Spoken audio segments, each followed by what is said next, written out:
सिंहाची गर्जना, मला त्यांच्या मदतीला जायला हवं. काही दिवसांनी त्याच गुहेच्या जवळ शिकार करणाऱ्यांनी एक मोठं मजबूत जाळं लावलं होतं. सिंह परत शिकार करून येत असताना अचानक त्या जाळ्यात अडकला. त्याने बाहेर पडण्याचा खूप प्रयत्न केला, पण जाळं खूप मजबूत होतं. तो रागाने गर्जना करू लागला.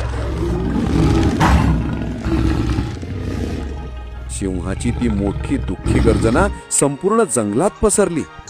तो उंदीर त्याच्या बिळाजवळून जात होता. त्याने ती गर्जना ऐकली आणि लगेच ओळखलं की हा तर सिंहाचा आवाज आहे. सिंहाची गर्जना, मला त्यांच्या मदतीला जायला हवं. उंदीर धावत धावत त्या ठिकाणी पोहोचला. तिथे सिंहाला जाळ्यात अडकलेला पाहून त्याला वाईट वाटले. उंदीर जराही विचार न करता जाळ्याच्या दोऱ्यांवर चढला आणि त्याच्या टोकदार दातांनी जोऱ्या तोडायला सुरुवात केली. छोटा उंदीर मोठ्या कामाला लागला होता.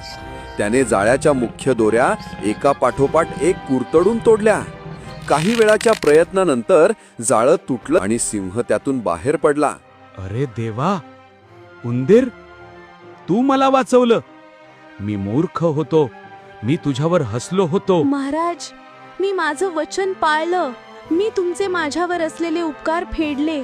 आकार महत्वाचा नाही, इच्छाशक्ती महत्वाची असते.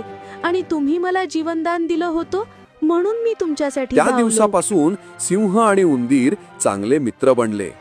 सिंहाला समजलं की ताकद आणि मोठेपणा यापेक्षा नम्रता आणि दयाळूपणा जास्त महत्वाचा आहे. पूर्ण गोष्ट पाहण्यासाठी आजोबांच्या गोष्टी या आपल्या YouTube चॅनलला आजच भेट द्या. व्हिडिओ आवडला असेल तर लाईक करा,